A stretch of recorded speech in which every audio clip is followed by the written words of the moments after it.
Hello everybody, and welcome back to the Eternal Sonata playthrough. It is time to continue on with our journey through the Lento Cemetery. And yay! This puts us back at that save point, so as I said, we probably could have potentially sorted ourselves out beforehand, but the reason we did what we did, i.e. leave these particular flames on the candles at this entrance that we're just running to now, is because on the other side of this particular cemetery area, the Gone Too Soon graveyard, there is a treasure chest that requires, I believe it's 2 blue flames and 1 red flame. And that's pretty much the only way that you're going to be able to get that to work, because you need to obviously pick up the ones outside to be able to complete this, and the only way of doing that is getting it so that you can use the red and green gate so that you can pick everything else up. It's a wee bit complicated. It's very easy to get confused, and so the Health Striker is an interesting weapon. It gives you a pretty damn good bit of extra attack, but it also gives you burst. And I believe I have spoken about all of the status effects before, but burst is one of those things which can be really risky, because while it doubles your strength, it halves your defense. And while it means that you can make short work of enemies at later stages, those later enemies can really quickly cause damage.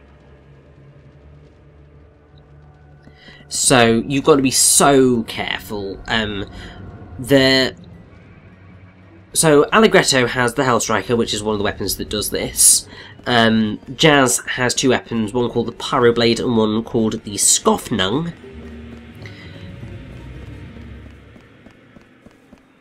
So you have options if you want to try that out. I'm personally not going to, because while I'm okay at blocking using the guard button, I'm not amazing at it. And I'd rather not put myself in ridiculous harm's way. In the PS3 release, however, the total weapons was upped from 3 to... well, the number of characters that had weapons was upped from 2 to 5, because Viola was given the Imperial Bow, which granted burst, Frederick was given the Gold Baton, and then one of the optional, well not optional, but one of the new characters that was introduced into the PS3 version had the Ares Staff. So yeah, it's just one of those things which I try to avoid, because yeah, it just puts me in a position that I don't quite like.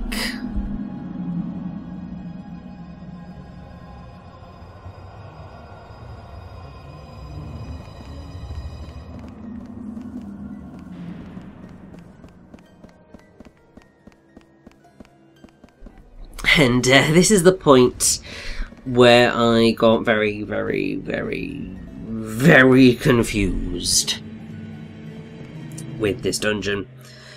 Because what I need to do is I need to have a certain setup of candles and lights, because I need to go through one particular graveyard to the end of it, and I think, if I recall correctly, it requires 2 red flames. I think it requires a red and a green and then a red. So you've got to go through all of these areas in a very specific way in order to be able to get into it.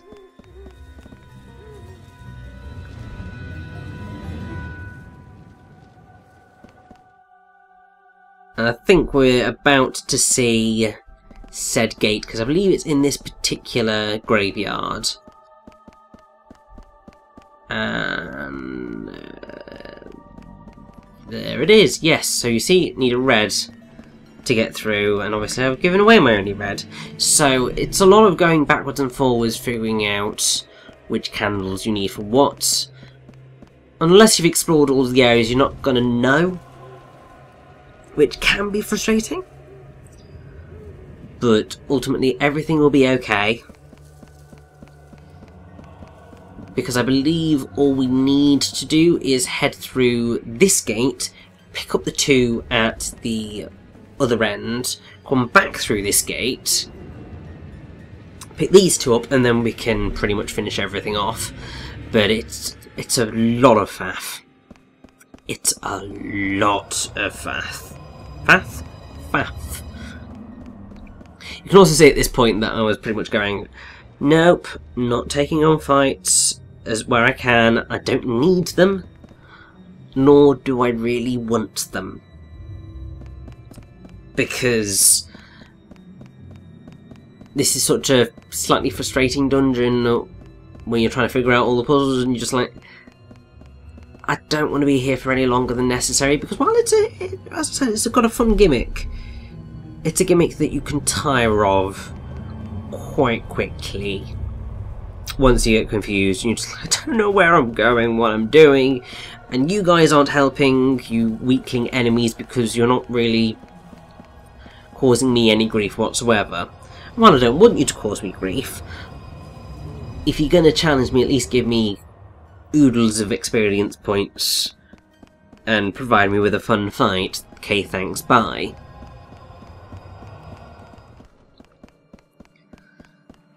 But what can you do?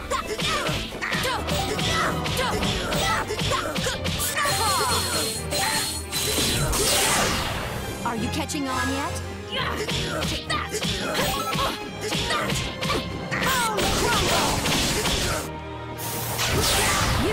So we are very, very, very quickly reaching the point where we are going to wrap up Chapter 3 of Sonata, and you may look at this part and think, oh, we've actually got quite a lot of the dungeon left to go. No, we do not have quite a lot of the dungeon left to go. In fact, we've perhaps only got about 5-6 minutes or so of it. The majority of this part is dedicated to a particularly infamous cutscene from Eternal Sonata. One which I don't want to spoil, because you perhaps haven't seen Eternal Sonata yet, and so this cutscene will probably really surprise you, actually. I certainly know that it surprised me when I saw it. I was not really expecting it at all.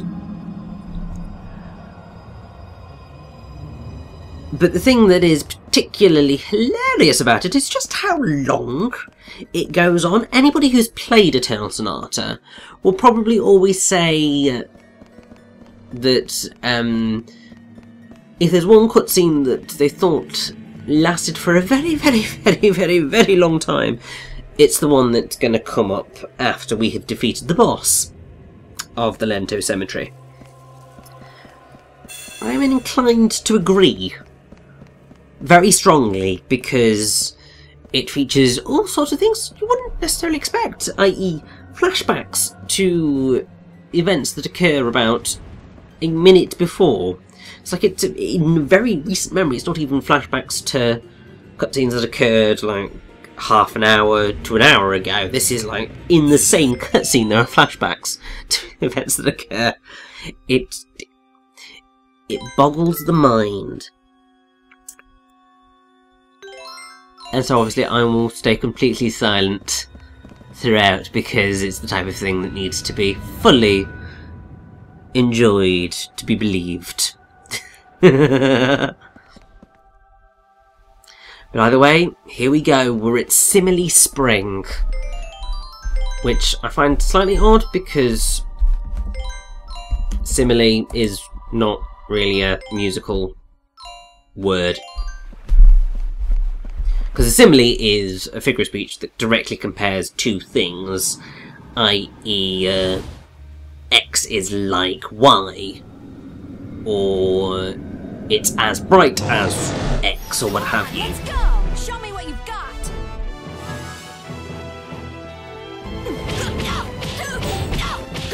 And so... Oh, my love's like a red, red rose, as an example from Robert Burns' A Red, Red Rose. And there's also such a thing as a Homeric simile, which basically it mimics the style of Homer. So John Milton in Paradise Lost says, "As when a prowling wolf whom hunger drives to seek new haunt for prey, watching where shepherds pen their flocks at eve, in hurdled copes amid the field secure, leaps o'er the fence with ease into the fold, blah blah blah blah blah, so clone this first grand thief into God's fold." So Homeric simile is where it's as blah, so blah, and there's just masses of comparison in between. You've also got it being used in comedy, and it's very typical in British comedy, so he's as daft as a brush is a one presented in Wikipedia, which I find quite hilarious. But yes, we have our boss fight, who Death Crow doesn't really look like a crow to me. He's more like some sort of weird Hydra demon type dealio. Like, honestly, I'm not quite sure what this guy is, but he can cause you potential grief, especially if you start aiming in completely the wrong direction. Purely because, I mean, he's got those really long arms, which have arms and legs. The designs in this game are weird. Not as weird as, like, Persona, that goes, like, really super weird, Japanese, on-you-all. This guy's nowhere near that bad, but he's certainly slightly bizarre, and he can cause quite a lot of damage, as you can see by the fact that Falsetto is now really in trouble. Thank God we have a lot of items, and also Viola to do some healing, because really let's get into a bit of the night and heal arrow that up. It's not going to do a whole lot because that was an unpowered up heal arrow, but it's all good because I'm pretty much in range of bringing this guy down soon, and we have floral powders and all sorts, so this Death Crow don't stand a chance.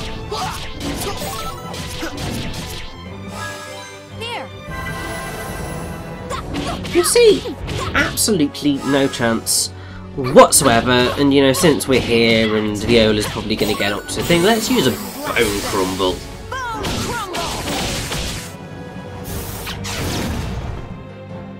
You don't look so good. I suppose one of the other slight issues with this guy that may cause you grief is the fact of, because he's floating in the air, there's the chance that some of your attacks might not necessarily hit him. I mean, obviously they will, but if you aren't in the right position, there's like the odd attack in a combo that might miss, like you saw with Howling Thunder there. And that can be frustrating, and yes, I know it's not a fully marked, like fully echoed one, and oh my god, Alligator died, but it's fine, we have Angel Trumpets. I think that's actually the first in-battle death we have witnessed. There will be more. There will be many more as we progress through the game. Like, well and truly. Perhaps more so in the final dungeon. Well, the optional dungeon of the game than anything else.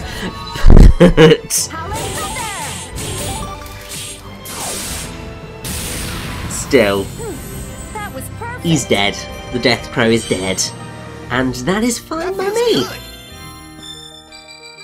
And now it is time to witness the glory that is That's better. one of the longest single cutscenes. Well, I mean, it's made up of a few cutscenes, but it's technically one of the longest single cutscenes in the gaming. So, enjoy! Looks like we won. You know, we did kind of just barge in here all of a sudden.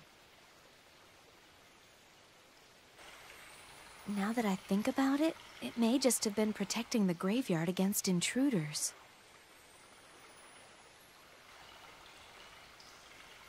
Well, I'd feel kind of bad about that then.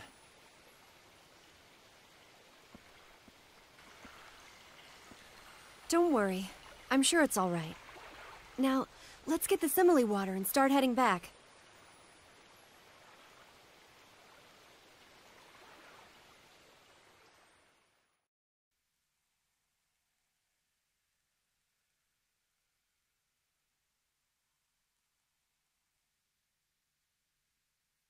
What is it, Jazz? It seems like you have something on your mind.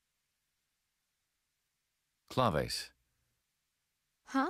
What do you mean? we have an information leak on our hands. There's a spy within our ranks, and I think that it may very well be Falsetto. What? You don't think she's been acting strange lately? She's being oddly combative. Especially toward you. Think about it. She never used to be like that. Well, it could be. That Falsetto is just jealous of us. I sincerely hope that's all it is. Even so, there is definitely something she's hiding from me. I've known her since childhood, so we can tell almost everything about each other. Everything.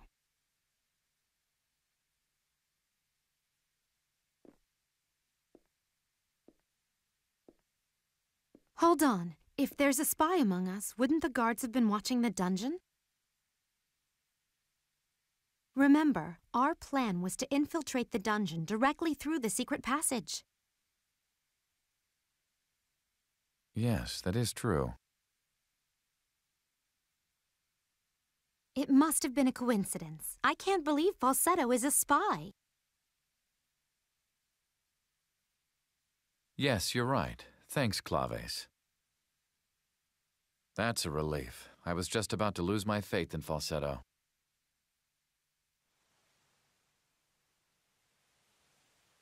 It sure is taking them a long time. You think I should go to Andante and get them? Yes, that's a good idea.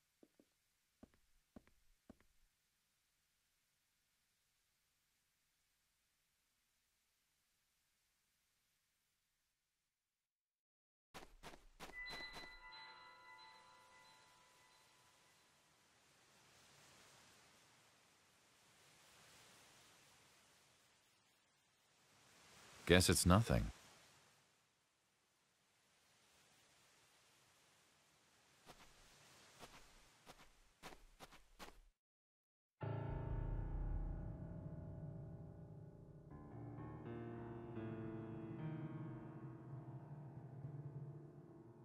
You fool. The information you provided us was very valuable. But I was ordered to kill you if your identity was revealed. Don't take it personally. I know you. You're Rondo. Falsetto has suspected you for some time now. I suppose sooner or later, they were bound to find out. You had the perfect chance to frame her as the spy, but you just let it pass. And you know that failure cannot go unpunished.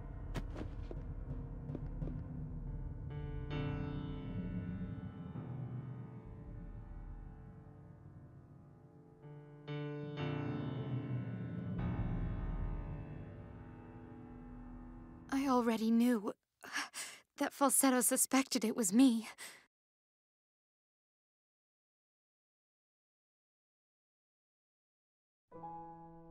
Claves, why do you always need things repeated? Well, they do taste good in soup. I don't know about that. I seriously doubt he'll be attacking Andantino anytime soon.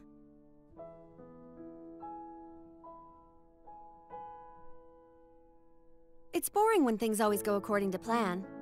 It's nice to have things shaken up every once in a while. It's okay with you, isn't it, Claves?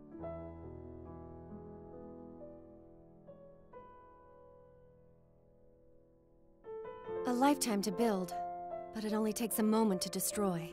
You know, human beings really are masters of destruction. Everything we do has some effect on the environment. And ultimately, that ends up affecting human society as well.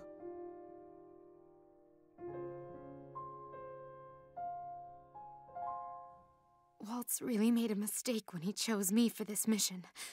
Because I went and fell in love with the target. As a spy, I guess I'm a total failure. But more than that, I'm an idiot too. Why did I say those things to him?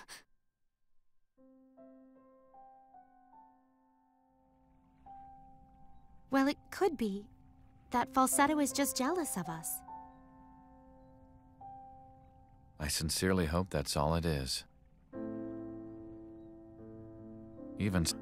There is definitely something she's hiding from me. I've known her since childhood, so we can tell almost everything about each other. Everything.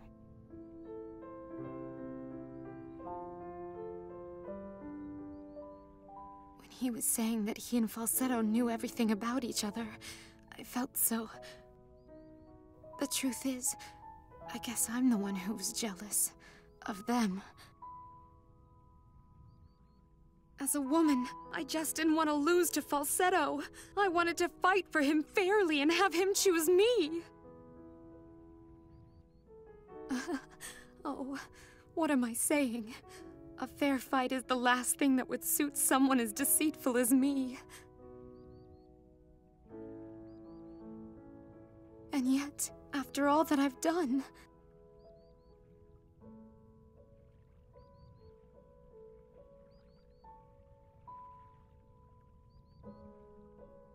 Hold on. If there's a spy among us, wouldn't the guards have been watching the dungeon?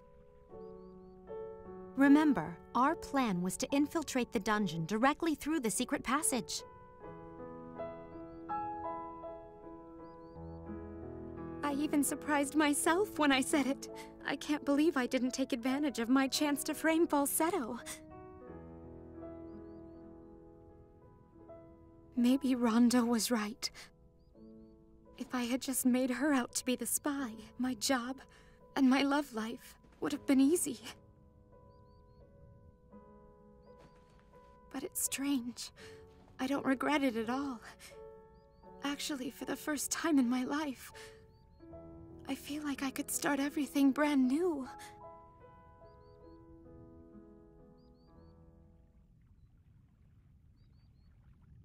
Yes, that is true. It must have been a coincidence. I can't believe Falsetto is a spy. Yes, you're right. That's a relief. I was just about to lose my faith in Falsetto.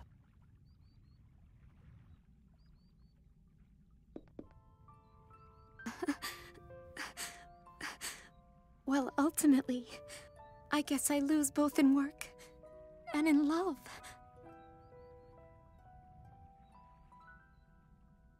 I wish I had grown up with Jazz. Then, just maybe I would have led a life better than the one I did. I truly envy Falsetto.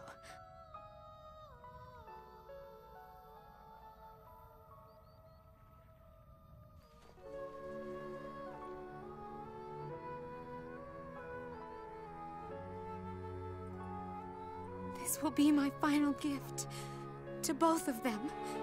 Now go. Fly. But your destination isn't Forte anymore. It's Baroque.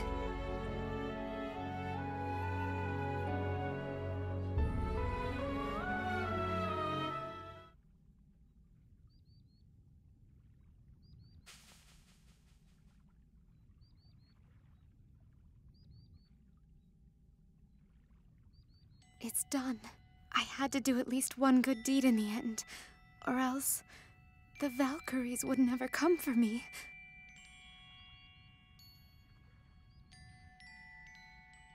I wonder if they'll ever figure out who the spy was.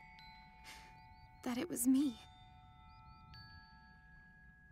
Yes, I'm sure Falsetto will tell them.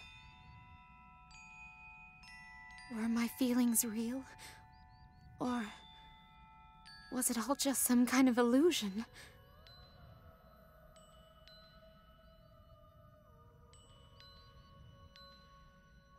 Everything I've ever done has always just been an act. But at least, at the end, I want to be the real me.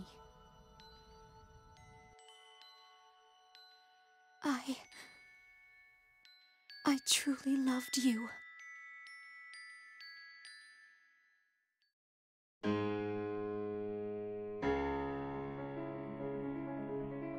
Fantaisie-Impromptu.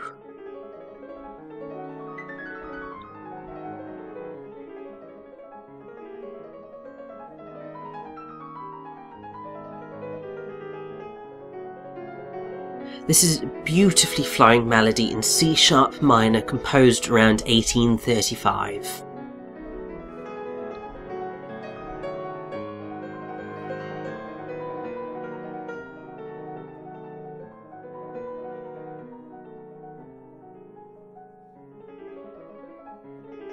Despite its beauty and fantasy, true to its name, Chopin did not intend to release this piece to the public.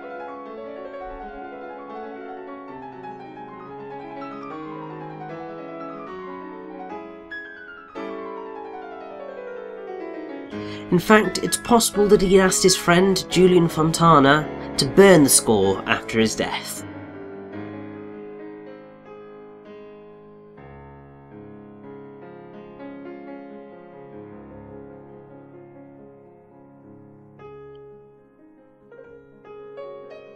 It is said that the reason for this was that it resembled Beethoven's Moonlight Sonata.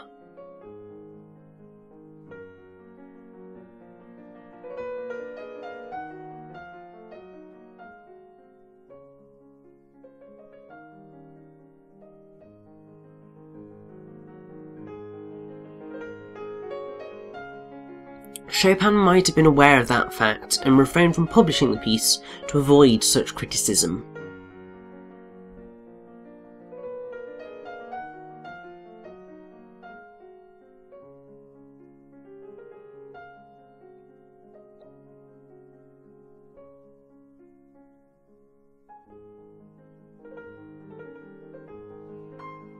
But 6 years after Chopin's death, it was published by Julian Fontana as Opus 66.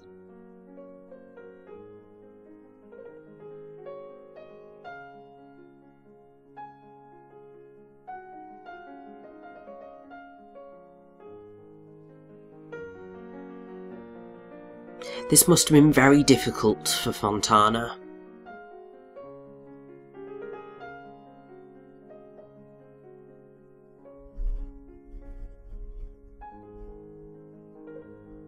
He probably spent a great deal of time worrying if it was best for him to respect the wishes of his friend.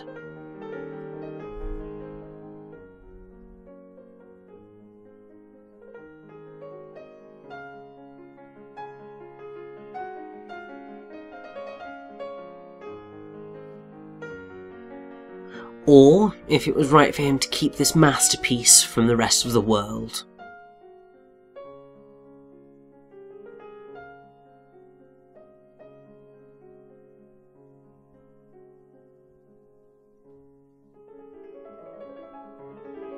In any case, we should be grateful for Fontana's decision.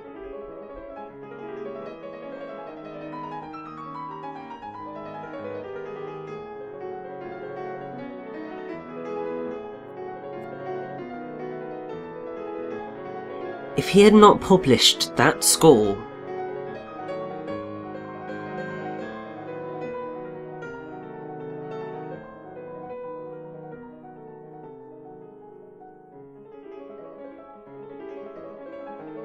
we who live in the present day would never have been able to immerse ourselves in this wonderful world of fantasy.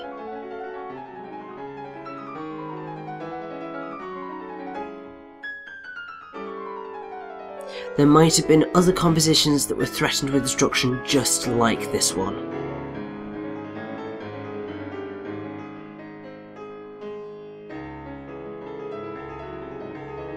Though Chopin's request might have seemed reasonable at the time.